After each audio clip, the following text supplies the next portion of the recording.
ചെമ്പനീർ പൂവിൻ്റെ ഏറ്റവും പുതിയ വിശേഷങ്ങളിലോട്ട് എല്ലാവർക്കും സ്വാഗതം. അപ്പോൾ വിവാഹ വാർഷികം പ്രമാണിച്ച് നമ്മുടെ ലക്ഷ്മി വീട്ടിൽ ചെന്ന് കൊണ്ട് കൊടുത്ത സച്ചിക്കും രേവതിക്കും കൊടുത്ത ഡ്രസ്സ് ശരത്താണ് മേടിച്ചതെന്ന് അറിഞ്ഞപ്പോഴേക്കും സച്ചി ദേഷ്യത്തിൽ വലിച്ചൂരി കൊടുക്കുന്നുണ്ടല്ലോ. ശരത്തിൻ്റെ മുഖത്ത് തന്നെ ആ ഷർട്ട് വലിച്ചെറിഞ്ഞ് കൊടുക്കുന്നുണ്ട്. നീ മേടിച്ചു തന്ന ഷർട്ട് ഇടുന്നതിലും ഭേദം ചെരിപ്പൂരി ഞാൻ എൻ്റെ മുഖത്ത് തന്നെ അടിക്കുന്നതാന്ന് പറഞ്ഞിട്ടാണ് സച്ചി ഇത് ചെയ്യുന്നത്. കാരണം ശരത്ത് ഇത് നല്ല വഴി കൂടി ഉണ്ടാക്കിയ കാശല്ലെന്നാണ് സച്ചി മനസ്സിലാക്കിയിരിക്കുന്നത്. അതുകൊണ്ട് തന്നെ ശരത്തിൻ്റെ കാശ് കൊണ്ടുള്ള ഒരു സാധനം സച്ചിക്ക് ആവശ്യമില്ലെന്ന് സച്ചി പറയുന്നുണ്ട്. എന്നിട്ട് ദേഷ്യത്തിൽ ആ വീട്ടിൽ നിന്നും ഷർട്ട് ഇടാതെയാണ് സച്ചി ഇറങ്ങിപ്പോയതും. അപ്പോൾ അങ്ങനെയൊക്കെ ആ സംഭവം കഴിഞ്ഞതിന് ശേഷം നമ്മുടെ ആൻ്റണി ശരത്തിനോട് പറയുന്നുണ്ട്. അതായത് ആൻ്റണി ജയിലിൽ നിന്ന് ഇറങ്ങുന്നുണ്ട്. ഇറങ്ങുമ്പോഴേക്കും ശരത്ത് ഇങ്ങനെ സച്ചിയുടെയും രേവതി ചേച്ചിയുടെയും വിവാഹ വാർഷികമാണെന്നൊക്കെ പറയുമ്പോഴേക്കും ആൻ്റണി പറയുന്നുണ്ട്, എന്നിട്ട് നീ പോകുന്നില്ലേടാന്ന് ചോദിക്കുമ്പോൾ ശരത്ത് പറയും, ഏയ് ഞാൻ പോകുന്നില്ല, സച്ചിയേട്ടൻ എന്നെ കാണുന്നത് തന്നെ ദേഷ്യ, ഞാൻ മേടിച്ചു കൊടുത്ത ഷർട്ട് എൻ്റെ മുഖത്ത് തന്നെ വലിച്ചൂരി എറിഞ്ഞിട്ടാണ് ഇന്ന് അയാൾ പോയതെന്നൊക്കെ ശരത്ത് പറയുവാണ്. അപ്പോൾ ആൻ്റണി പറയുന്നുണ്ട്, എന്തൊക്കെയായാലും നിന്റെ ചേട്ടനല്ലടാ, നിന്റെ ചേച്ചിയുടെ ഭാര്യ. നിങ്ങളുടെ വീട്ടിലെ ഒരു വിശേഷ ദിവസം നടക്കുമ്പോൾ നീ പോകേണ്ടതല്ലേ? നീയാണ് ആ കുടുംബത്തിലെ ആകെയുള്ള ആൺതരി, നീ മുൻകൈയെടുത്ത് നടത്തേണ്ട പരിപാടിയാണ്. അപ്പോൾ ശരത്ത് പറയുന്നുണ്ട്, ഞാൻ എങ്ങനെ പോകാനാ, ഞാൻ പോയി കഴിഞ്ഞാൽ വീണ്ടും അവിടെ ഒരു പ്രശ്നം ഉണ്ടാവുമെന്ന് പറയുമ്പോഴേക്കും, അങ്ങനെ വിചാരിച്ച് നീ നിൽക്കരുത് ശരത്തെ, അത് നിൻ്റെയും കൂടി വീടാ, നിനക്കും അവകാശമുണ്ട്.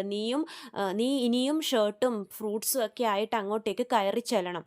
എല്ലാവരുടെ മുമ്പിലും നല്ല ധൈര്യത്തോടെ തന്നെ കയറി ചെല്ലണം. അപ്പോഴേ നിന്റെ ചേച്ചിക്ക് ചോദിക്കാനും പറയാനൊക്കെ ആളുണ്ടെന്ന് ചേച്ചിയുടെ അമ്മായിയമ്മക്ക് തോന്നത്തുള്ളൂ. നീ ചെയ്യണം ശരത്തെ, നീ ഒരു നല്ലൊരു ആൺകുട്ടിയായിട്ട് തന്നെ ആ കുടുംബത്തിൽ കയറി ചെല്ലണം എന്നൊക്കെ പറഞ്ഞ് ശരത്തിനെ പ്രോത്സാഹിപ്പിക്കുകയാണ് ആൻ്റണി. ശരിക്കും പറഞ്ഞാൽ ആൻ്റണിയുടെ മനസ്സിൽ സച്ചിയുടെ ആ ഒരു നല്ലൊരു ചടങ്ങ് അലമ്പാക്കാനുള്ളൊരു പ്ലാനിങ് ആണ്, ഐഡിയ ആണ്. കാരണം സച്ചിയുടെ ജീവിതത്തിൽ സന്തോഷം വരുന്നതൊന്നും ആൻ്റണിക്ക് ഇഷ്ടമല്ല. ശരത്ത് അവിടെ പോയി കഴിഞ്ഞാൽ സച്ചി വീണ്ടും പ്രശ്നം ഉണ്ടാക്കും, അങ്ങനെ ഒരു മൈൻഡാണ് ആൻ്റണിയുടെ മനസ്സിൽ. അപ്പോൾ അതിനുവേണ്ടി ശരത്തിനെ ഓരോന്നും പറഞ്ഞ് ഇളക്കി ആ പരിപാടിക്ക് പോകാൻ വേണ്ടി ആൻ്റണി പ്രിപ്പയർ ചെയ്യുവാണ്. അതിന് സാധനങ്ങൾ മേടിക്കാനുള്ള കാശ് ആൻ്റണി തന്നെ കൊടുത്ത് ശരത്തിനെ വിടുന്നുണ്ട്.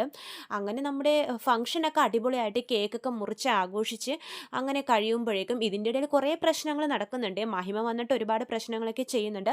അതിൻ്റെ വീഡിയോ ഞാൻ വേറൊരെണ്ണം അപ്ലോഡ് ചെയ്തിട്ടുണ്ട്, അത് കാണാത്തവർ അതും കാണുക. അപ്പോൾ കേക്ക് കട്ടിംഗ് ഒക്കെ കഴിഞ്ഞ് എല്ലാവരും ഇങ്ങനെ സച്ചിയും രേവതിയും പറ്റിയൊക്കെ സംസാരിക്കുന്നുണ്ട്. ഇങ്ങനെ സംസാരിച്ച് കഴിയുമ്പോഴേക്കും നമ്മുടെ ശരത്ത് ഇതൊക്കെ ആയിട്ട് കയറി വരുവാണ്. 2 ജോഡി ഡ്രസ്സും പൂമാലകളും ഫ്രൂട്ട്സും അങ്ങനെ കൈ നിറയെ സാധനങ്ങളായിട്ട് ശരത്ത് വരുവാണ്. ശരത്തിനെ കാണുന്നതും എല്ലാവരും ഇങ്ങനെ ഞെട്ടി നിൽക്കുക. കാരണം അറിയാലോ, വീട്ടിൽ ഇന്ന് രാവിലെ ഒരു പ്രശ്നം ഉണ്ടായതാണ് ശരത്തും സച്ചിയും തമ്മിൽ. അത്രയും വലിയ വിഷമം നടന്ന് പ്രശ്നം ഉണ്ടായിട്ടും ശരത്ത് വരില്ലെന്നാണ് ലക്ഷ്മിയും ദേവും ഒക്കെ ഓർത്തത് ഈ പരിപാടിയിൽ. പക്ഷെ ശരത്ത് ദേ വീണ്ടും വന്നിരിക്കുന്നു. എല്ലാവരും ഇങ്ങനെ പേടിച്ചിരിക്കുവാണ്, സച്ചി ഇപ്പം പോയി പ്രശ്നം ഉണ്ടാക്കും, ഇപ്പം പോയി പ്രശ്നം ഉണ്ടാക്കുമെന്ന്. സച്ചിയും രേവതിയും എല്ലാവരും ഇങ്ങനെ അന്തം വിട്ട് നോക്കി നിൽക്കുവാണ്. രേവതി നല്ല പേടിച്ച് നിൽക്കുവാണ്. സച്ചി അപ്പം ഇങ്ങനെ നടന്ന് ശരത്തിൻ്റെ മുമ്പിലോട്ട് ഇങ്ങനെ പോകുവാണ്. ശരത്തിനെ അപ്പം എല്ലാവരും ഇങ്ങനെ പറയുന്നുണ്ട്, ശ്രുതിയൊക്കെ ഇങ്ങനെ നോക്കി നിൽക്കുവാണ്. കാരണം ശരത്തിൻ്റെ കൈയൊടിച്ചത് നമ്മുടെ സച്ചിയാണല്ലോ. അപ്പോൾ ശരത്തിന് അതിൻ്റെ ദേഷ്യം ഉണ്ടാവും എന്നൊക്കെയാണ് എല്ലാവരും കരുതിയിരുന്നത്.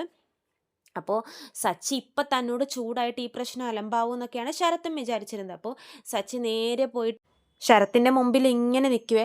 ശരത്ത് അപ്പോൾ വിവാഹ വാർഷിക ആശംസകളൊക്കെ പറയുന്നുണ്ട്. ഞാൻ നിങ്ങൾക്ക് വേണ്ടി മേടിച്ച ഡ്രസ്സാണെന്ന് പറഞ്ഞ് നമ്മുടെ സച്ചിയുടെ കയ്യിൽ കൊടുക്കുവാണ്. അപ്പോൾ രേവതി മേടിക്കാൻ പോകുമ്പോഴേക്കും സച്ചി പറയും, വേണ്ട ഞാൻ മേടിച്ചോളാം എന്ന് പറഞ്ഞിട്ട് സച്ചി തന്നെ അത് രണ്ടും ശരത്തിൻ്റെ കയ്യിൽ നിന്ന് മേടിക്കുന്നുണ്ട്. മേടിച്ച് കഴിഞ്ഞിട്ട് സച്ചി എന്ത് ചെയ്യുമെന്ന് വെച്ചാൽ രേവതിയുടെ കയ്യിൽ രേവതിക്കുള്ള ഡ്രസ്സ് കൊടുക്കും. എന്നിട്ട് സച്ചിയുടെ ഡ്രസ്സ് തുറന്ന് നോക്കുവാണ്. ആ പെട്ടി തുറന്ന് നോക്കിയിട്ട് അതിൽ ശരത്ത് മേടിച്ച ഒരു ജോഡി ഡ്രസ്സ് ഉണ്ടാവും സച്ചിക്കായിട്ട്. ആ ഡ്രസ്സ് സച്ചി എന്ത് ചെയ്യുന്നു വെച്ചാൽ ആ ചടങ്ങിലിട്ടിരുന്ന ആ ഷർട്ട് മാറ്റിയിട്ട് സച്ചി വീണ്ടും ശരത്ത് കൊണ്ടുവന്ന ഷർട്ട് അങ്ങനെ ഇടുവാണ്. അതും ശരത്തിന് ഇങ്ങനെ കലിപ്പിൽ നോക്കിയിട്ടാണ് ഇടുന്നത്. കലിപ്പിൽ അപ്പോൾ എല്ലാവരും ഇങ്ങനെ നോക്കുന്നുണ്ട്, ഇവൻ എന്ത് ഇങ്ങനെയൊക്കെ ചെയ്യുന്നതെന്ന്. അപ്പോൾ നോക്കുമ്പോൾ പൂമാലകളും ഉണ്ട്. അപ്പോൾ നമ്മുടെ സച്ചി പറയുന്നുണ്ട്, ഇത് കണ്ടോ, വേറെ ആർക്കെങ്കിലും ഇന്നത്തെ ദിവസം പൂമാല മേടിക്കാൻ തോന്നിയോ? എൻ്റെ അളിയൻ, അവന് മാത്രമേ അത് തോന്നിയുള്ളൂ, ഇങ്ങോട്ട് കൊണ്ടുപോകാമെന്ന് പറഞ്ഞിട്ട് രണ്ടുപേരും പരസ്പരം അങ്ങോട്ടേക്കും ഇങ്ങോട്ടും പൂമാലയൊക്കെ ഇടുവാണേ നമ്മുടെ സച്ചിയും രേവതിയും.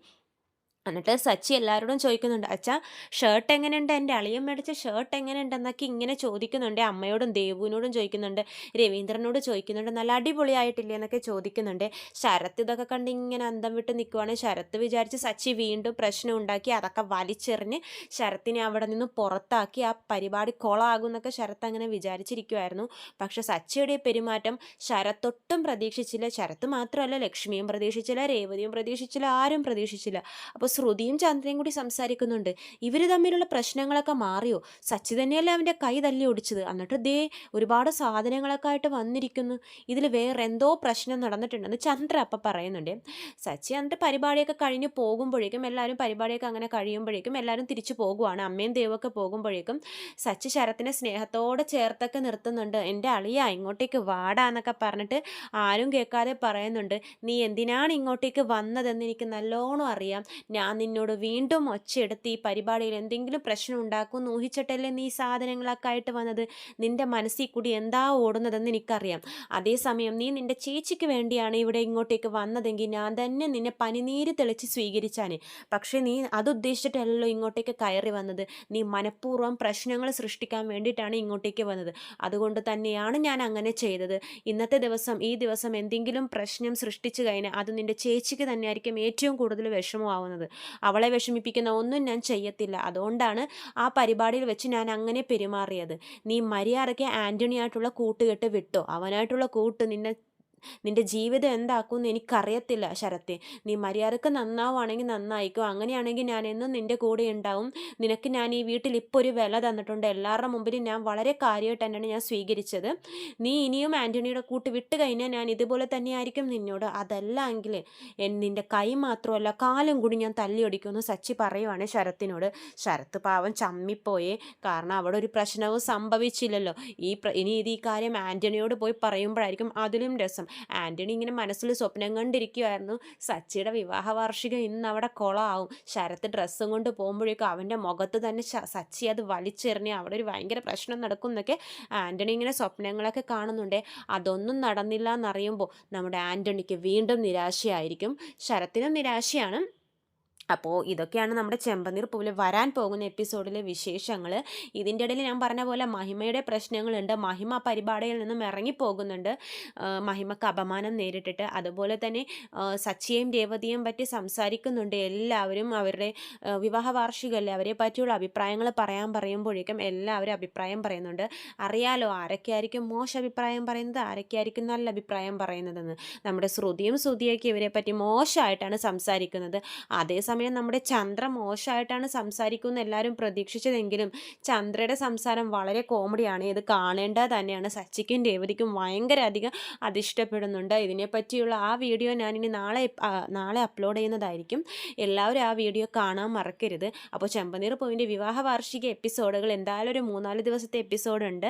ഇതിനെക്കുറിച്ചുള്ള കൂടുതൽ വിശേഷങ്ങൾ ഞാൻ അടുത്ത വീഡിയോയിലൊക്കെ അപ്ലോഡ് ചെയ്യുന്നതാണ്. അപ്പോൾ എൻ്റെ ചാനൽ ആദ്യമായിട്ട് കാണുന്നവരുണ്ടെങ്കിൽ സബ്സ്ക്രൈബ് ചെയ്യണം. വീഡിയോ ഇഷ്ടമായെങ്കിൽ ലൈക്ക് ചെയ്യാനും മറക്കരുത്. എല്ലാവർക്കും നന്ദി. ചെമ്പനീർപ്പൂവിൻ്റെ കൂടുതൽ വിശേഷങ്ങളുമായി നമുക്ക് നാളെ കാണാം. വിവാഹ വാർഷികം കഴിയുമ്പോഴും നമ്മുടെ അച്ചാമ്മയുടെ വക ഒരുപാട് സീൻസ് ആ വീട്ടിൽ നടക്കുന്നുണ്ട്. ചന്ദ്രൻ മെരുക്കിയെടുക്കുന്ന സീൻസൊക്കെ ഉണ്ട്. അതിനെപ്പറ്റിയുള്ള വിശേഷങ്ങളൊക്കെ ഞാൻ അപ്ലോഡ് ചെയ്യുന്നതാണ്. അപ്പോൾ ഒരിക്കൽ കൂടി എല്ലാവർക്കും നന്ദി.